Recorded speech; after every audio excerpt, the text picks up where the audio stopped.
Buenas tardes, bienvenidos a esta primera reunión de la Semana Nacional de Ciencia y Tecnología que estamos realizando en CEPAI. En esta oportunidad tendremos una disertación en el tema de la medicina, que estará a cargo del doctor Abel Luis Agüero, ya muy conocido por todos nosotros porque ha participado muchas veces en la semana y particularmente el año pasado con un tema sumamente interesante. Él nos aporta temas novedosos en materia de investigación científico-médica o biológico-médica y de historia reciente.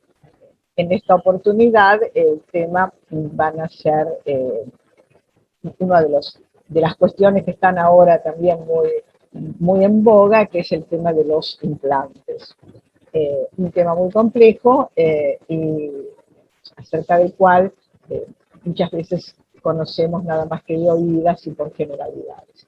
Así que, sin más preámbulos, le doy la palabra al doctor Abel Agüero para que él nos haga conocer su trabajo al respecto y luego, si es ocasión, algunas preguntas o ampliaciones, pero lo fundamental es la parte central de su conferencia, a la cual invito entonces a iniciar al doctor Agüero.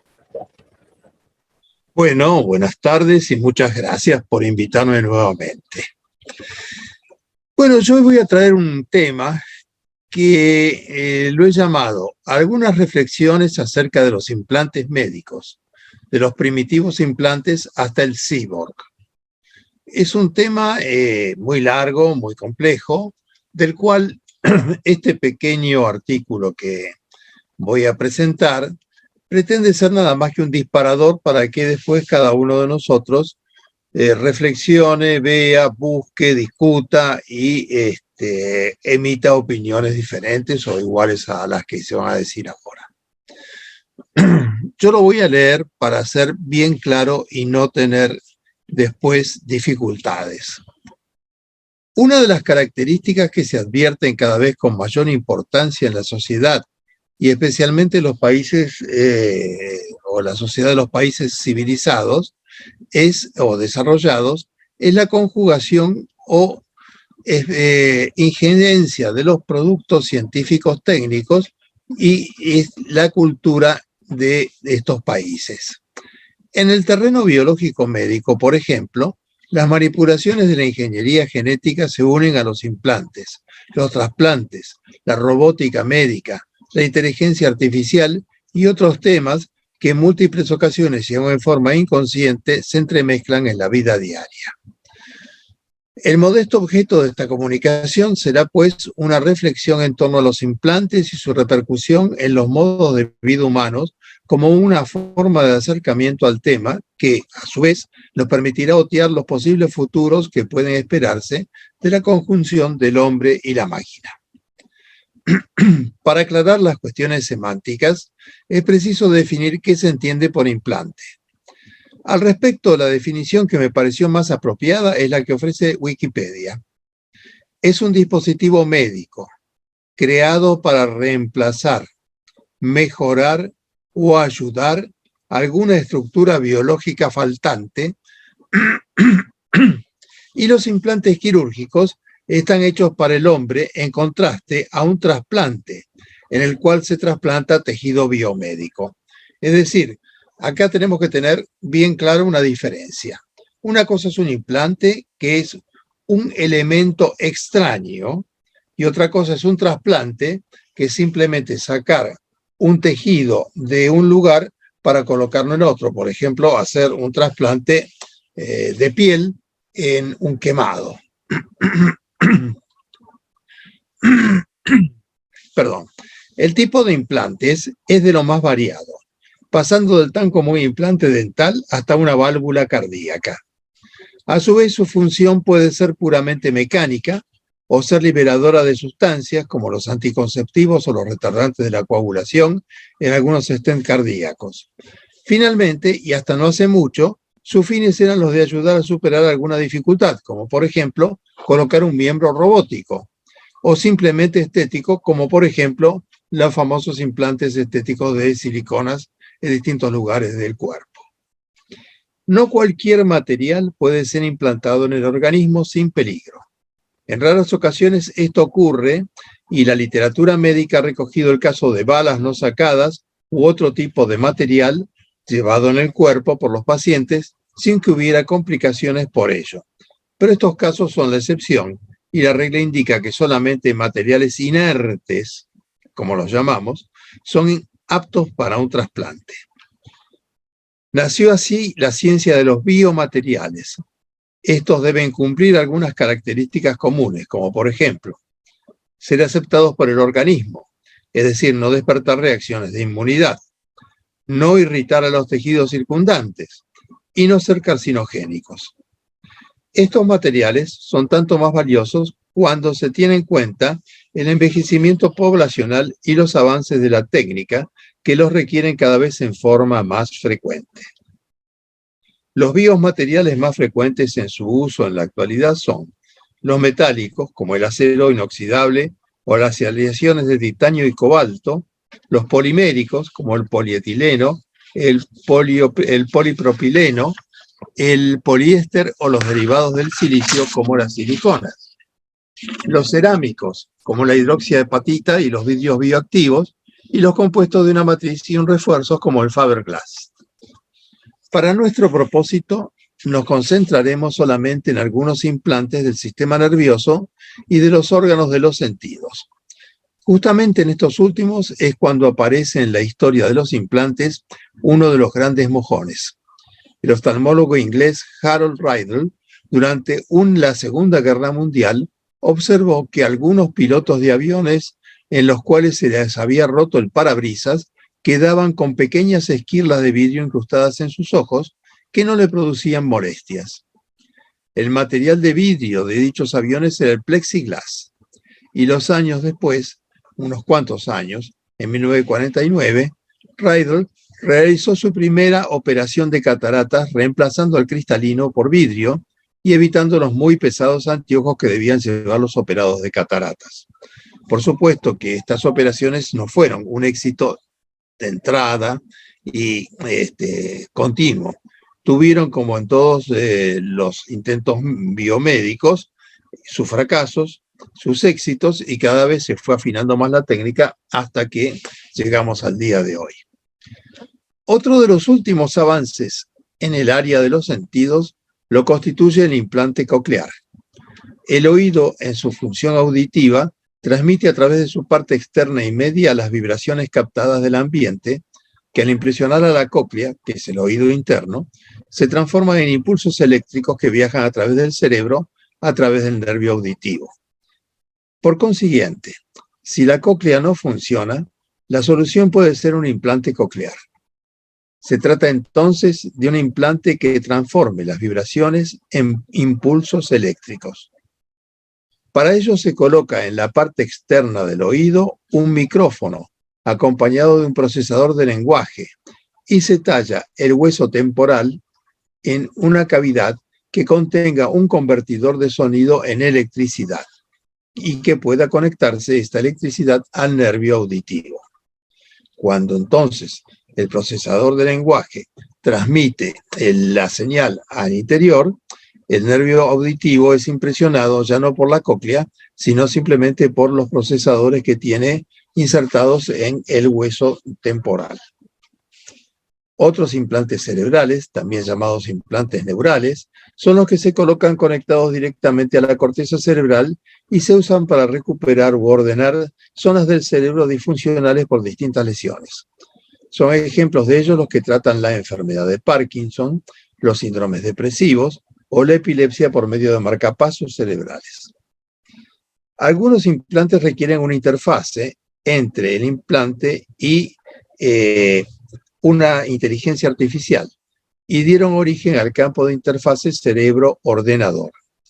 Surgieron así experimentos como el de la cerda Gertrudis, implantada en su cerebro con un chip que captaba la actividad cerebral.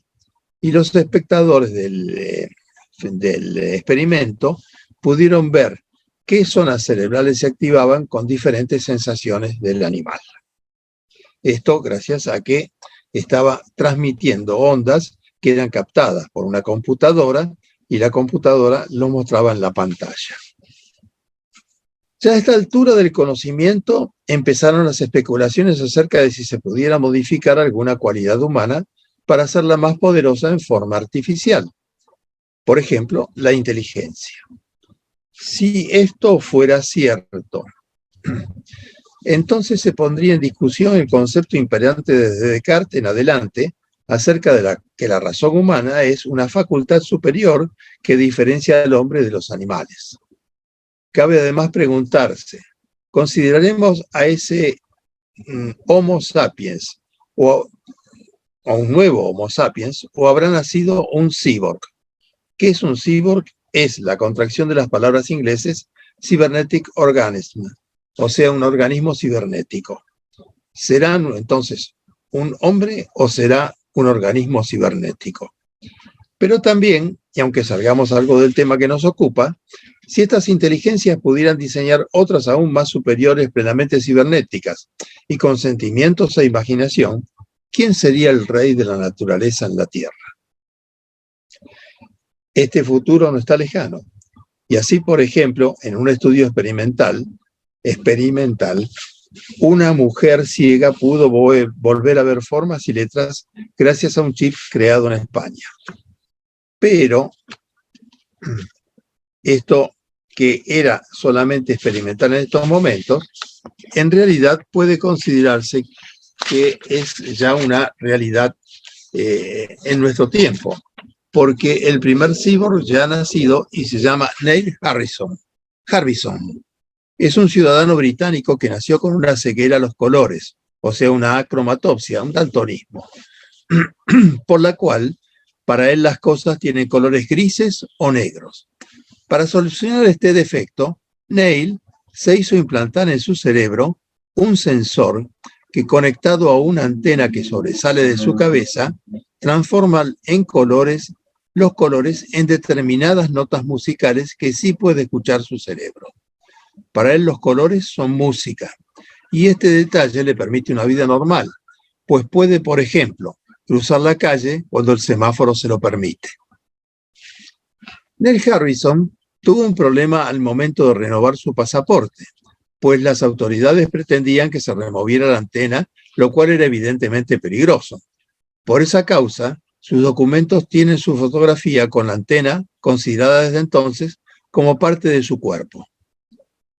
Este curioso viajero visitó la Argentina y ofreció una disertación en Tecnópolis.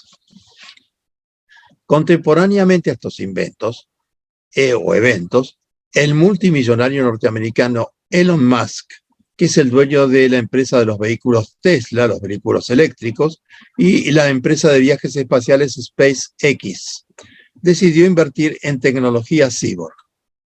A su proyecto Neuralink pertenece la cerda Gertrudis ya mencionada y ambiciona fusionar un ordenador y el cerebro humano, implantando un chip en el tejido cerebral que pretende medir el medio interno para corregir en futuras enfermedades, corregir daños cerebrales o bloquear zonas que propendan a la drogadependencia o a la depresión. El chip podría compartir la información cerebral con una computadora y desarrollar las capacidades cognitivas de la persona. Además, podría comunicarse en forma inalámbrica con otras personas o con una nube y podría mover con el pensamiento extremidades robóticas de algún amputado. Es decir, colocado el chip en el cerebro de un amputado, con su pensamiento podría mover su brazo robótico. Tal como se ha visto, los avances científico-técnicos en este campo, además de los experimentados en sectores afines, presentan diversos problemas que no solamente se refieren a la técnica, pues también involucran a las ciencias humanas. La filosofía, las ciencias antropológicas o socioantropológicas y otras tienen que decir su palabra en este desafío. Tal vez una de las maneras más holísticas de comprender lo que ocurre sería una visión fenomenológica en la cual no se separe al hombre de los instrumentos de su creación. Henri Bergson, desde los principios del siglo XX, intentó comprender la verdadera integración del hombre con sus herramientas y propuso el ejemplo del bastón de un ciego. El bastón es para un ciego, explica Bergson, una especie de prolongación de su cuerpo, un tentáculo con el cual explora el mundo circundante y tiene noción de las distancias relativas y de la posición de los objetos. ¿Sería posible imaginar al ciego privado de su bastón? Sería como verlo amputado de la extensión de uno de sus miembros más importantes. Y así una conjunción del hombre con la herramienta de su invención. Modernamente ha pasado algo similar con el reciente colapso de la red WhatsApp, en la cual numerosas personas sintieron su falta como la de algo de su propio organismo. Si aceptamos esta petición de principios como verdadera, podremos adentrarnos en mayores especulaciones que darán abundantes resultados. Un reciente artículo de Don Aide y de Lambros Malafouris resulta al respecto sumamente esclarecedor y apoyado en una abundante bibliografía que abarca en su amplitud el tema. Será entonces comentado para luego dejar a cada lector para que forme su propia conclusión.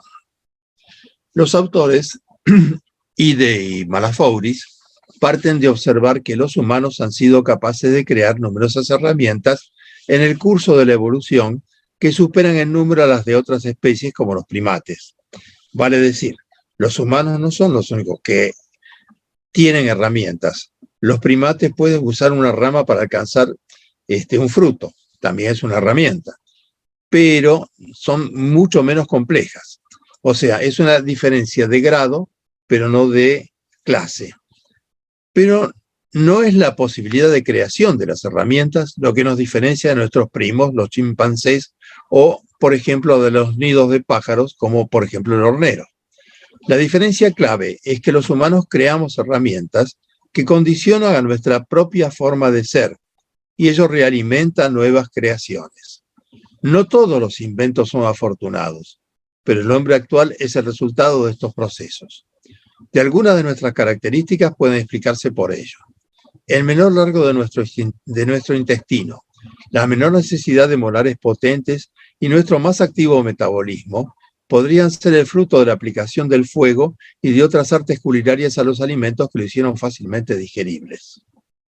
Es decir, si nosotros observamos, por ejemplo, el intestino de un chimpancé es mucho más largo. ¿Por qué? Porque necesita mucho más tiempo para digerir la alimentación que él tiene, que es una alimentación de elementos crudos y con mucha celulosa. Los hombres ya no podemos digerir la celulosa porque no la necesitamos. Al mismo tiempo, al no tener tanta necesidad de gastar energía en una digestión, el ser humano puede gastar energía en otras cosas, entre otras el desarrollo de sus propios cerebros. Sin negar la teoría de la evolución darwiniana, se puede decir, en cambio, que la humanidad no ha sido un fenómeno de evolución y adaptación al medio ambiente, sino que ambas, evolución del hombre y de su medio, han corrido parejas y entrelazadas. Y se justifica por eso la rotunda frase de Lambros, de Malafouris y de Ida acerca de que argumentamos que somos homo faber solo porque hacemos cosas, no solo porque hacemos cosas, sino porque somos hechos por ellas. Para mejor estudiar esta simbiosis, se propone hacerlo desde la perspectiva de dos ciencias, que son la posfenomenología y la teoría del compromiso material, dedicadas a la ontología relacional, o sea, la vinculación entre las personas y las cosas. La teoría del compromiso material, que acá en este artículo está representada por Malafouris, que es un antropólogo que estudia fundamentalmente las herramientas de los primeros hominidios, estudia los objetos, su uso y su evolución en su relación con el hombre. En cuanto a la posfenomenología, los autores recuerdan la obra de Merleau-Ponty, Fenomenología de la Percepción, de 1945, en la cual se rechaza la epistemología de Locke o la de Descartes, que solamente consideraban el conocimiento como una introspección para considerar factores externos, como sería el bastón del ciego, antes mencionado, como una cosa externa y que no tiene importancia.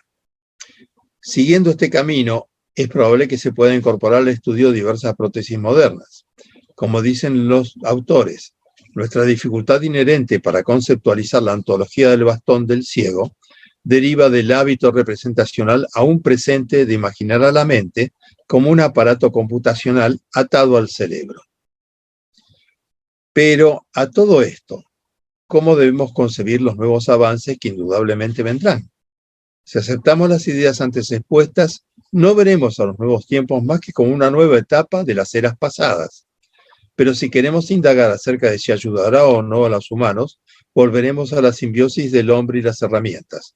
Lo serán o no, dependiendo de las intenciones de quienes las usan. Esto sería más o menos el pequeño resumen que yo quise poner y que fundamentalmente tiene una visión, como vemos, optimista del futuro, porque no es que va a ser una catástrofe, una hecatombe, un quiebre en la cultura humana, sino que simplemente es un paso más en la evolución de esta cultura, si consideramos que el hombre hacia la máquina, pero la máquina condiciona al hombre también. Bueno, con esto yo terminaría la exposición y me gustaría, si hay algunas opiniones que hayan impresionado al auditorio, que las digan. Muchas gracias, Abel, por tu exposición. Creo que ha quedado bien clara, sobre todo la diferencia entre el implante y el trasplante y la importancia del implante, que pareciera tener unas posibilidades mayores que el trasplante. Precisamente, desde mi punto de vista, esto era lo que te quería preguntar, porque creo que es la pregunta que ronda a los oyentes. Son dos técnicas diferentes, son dos situaciones diferentes, no todo lo que se puede implantar se puede trasplantar y viceversa. Entonces, desde tu punto de vista, pareciera que el implante tiene posibilidades mucho mayores en cuanto a la creación de una realidad cyborg, por una parte, y por otra parte también en cuanto a la real posibilidad de mejorar o cambiar de una manera más profunda la naturaleza humana individual, porque el trasplante parecería estar limitado por su misma naturaleza originaria, ¿no? Bueno, esto es lo que me gustaría que nos compartas antes de dar por terminado tu charla. ¿Cómo no? Mira, la cuestión es así. Nada que se puede implantar se puede trasplantar y nada de lo que se puede trasplantar se puede implantar. Porque el trasplante parte de una materia orgánica y tiene sus importancias muy, muy grandes. Por ejemplo, en la técnica de Favaloro del bypass se hace con un trasplante de una vena safena, por ejemplo. Es una vena de la pierna. Bueno, allí se trasplantó y tiene un desarrollo dentro de la medicina muy importante, pero tiene sus limitaciones. Llega hasta ahí. No se puede crear nada fuera del tejido orgánico. En cambio, el implante no es nunca un tejido orgánico. Siempre es un tejido externo que tiene que cumplir esas características que yo mencioné, no ser carcinogénico, no ser rechazado por el organismo, no irritar a los tejidos que lo rodean. Perdón, una interrupción para aclarar algo. Mencionaste una cantidad de estos elementos inorgánicos se me ocurre que pueden seguir habiendo otros diferentes. Van a aparecer muchos más, seguramente. Estos fueron los que aparecieron. Empecemos que los primeros implantes, por ejemplo, yo me acuerdo cuando yo me estaba recibiendo,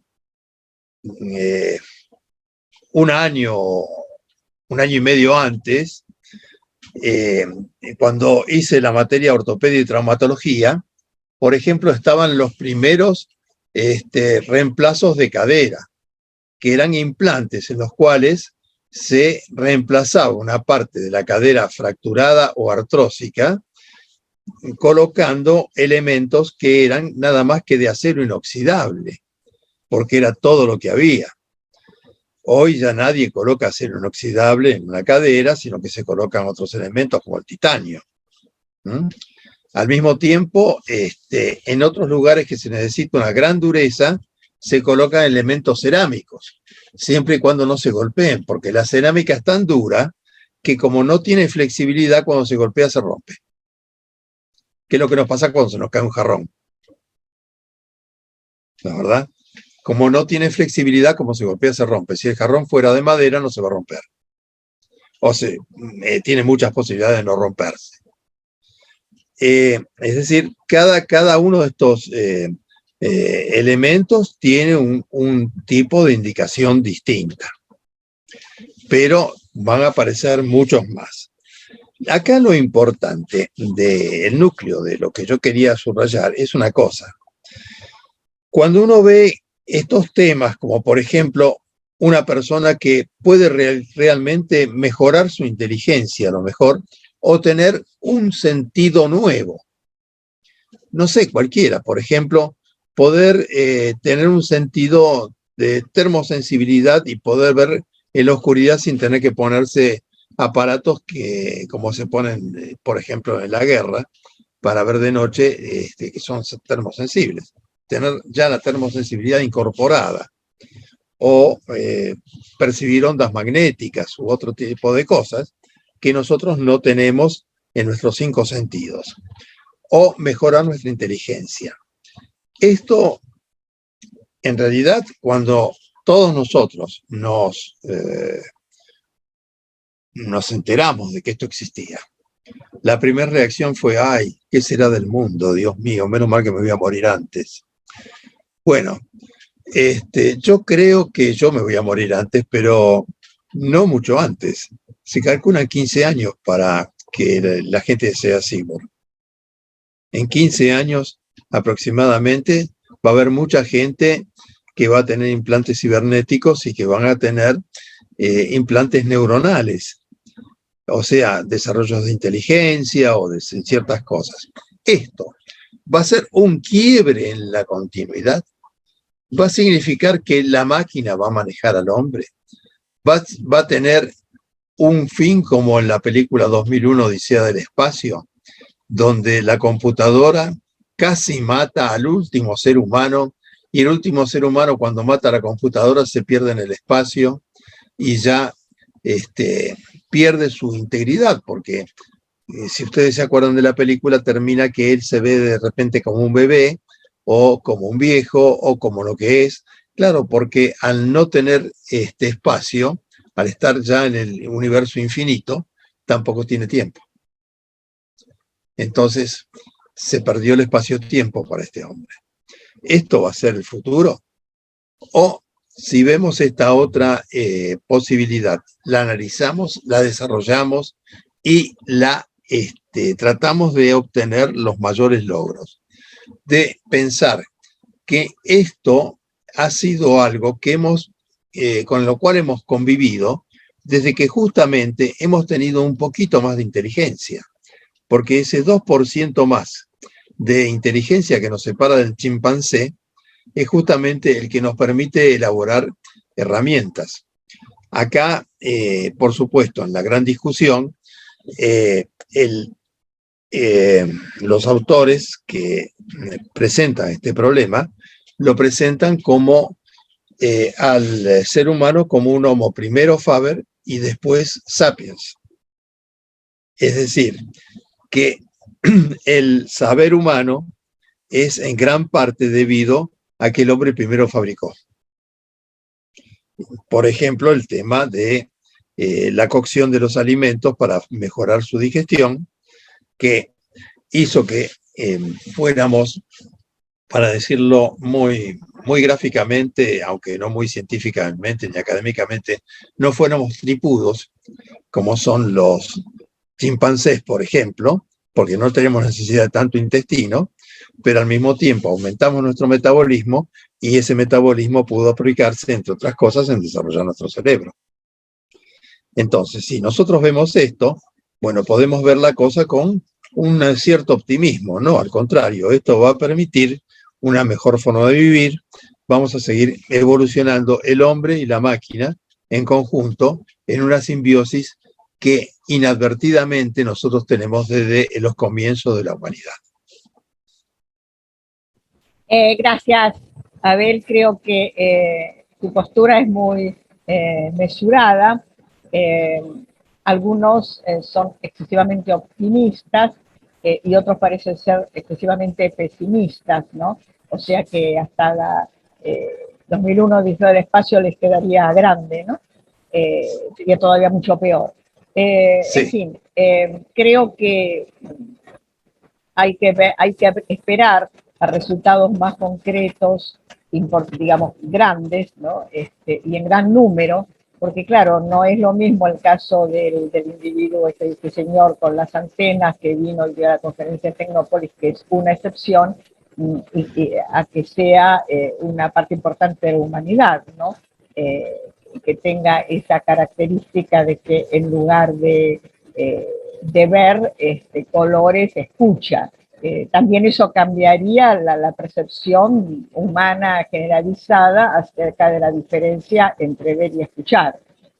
Si fuera una parte muy importante de la humanidad, digamos un 80%, un 70%, que en lugar de ver, escuchara. Digo yo, se me ocurre así un poco sencillamente como para mencionar, me parece que una cosa es un caso, dos casos, una minoría de casos que no representan un imaginario colectivo humano, que también nos forma como humanos, y otra cosa es que eso fuera una multitud, la mayor parte de la humanidad. Me parece que sería diferente, ¿no? Bueno, es simplemente un comentario y si querés decir algo más para cerrar. No, simplemente sí, mira, esto a veces hay que darle bolilla a la ciencia ficción, porque más de una vez todas estas cosas han aparecido mucho antes en la imaginación de alguien que hace narrativa que en la imaginación de quienes hacen ciencia, ¿no? ¿Verdad? Eso es fundamental. Y en segundo lugar, que bueno, esto lo vamos a poder ver siempre y cuando haya otras cosas que son mucho más graves que nos permitan verlo, ¿no? Es decir, si es que nosotros no vamos a arruinar tanto el planeta que la especie va a desaparecer por estupidez humana. Porque pues, si estamos hablando de acá 15 años, si el planeta se inunda, si hay una serie de problemas, si hay lo que puede venir con el calentamiento global, entonces yo no creo que haya posibilidades de un desarrollo tecnológico tan importante, porque vamos a estar todos ocupados en otra cosa. Pero si no es así, esto hay que tomarlo como algo que va a venir, que hay que integrarlo, que no va a ser brusco, que como vos decís, no va a ser que el 80% de la humanidad de golpe va a estar implantada en algo, por algo. Pero que así como ya nadie se asusta de decir me hice un implante dental, podamos decir, mira, me hice un implante de cerebro porque tuve una ACV, o me hice un implante de cerebro porque me costaba estudiar y ahora estudio mejor. Y esto vamos a tener que aceptarlo buenamente. Bueno, yo creo que nada más. Bueno, muchísimas gracias, Abel. Como siempre decimos, esperamos la próxima vez. quiero aclarar que esta conferencia va a ser subida al canal de YouTube para ser vista cuando se desee. Y además, mañana a las 6 de la tarde tenemos otra reunión de la Semana de Ciencia y Tecnología vinculada a un tema que también es importante y lo acabas de mencionar, la educación ambiental. De modo que están todos invitados y continuaremos entonces con estos temas que son acuciante actualidad. Muchas gracias, Abel, por tu participación y te esperamos cuando quieras una próxima que será tan buena como esta. Bueno, muchas gracias y será hasta la próxima si Dios quiere. Hasta la próxima. Chao, hasta luego.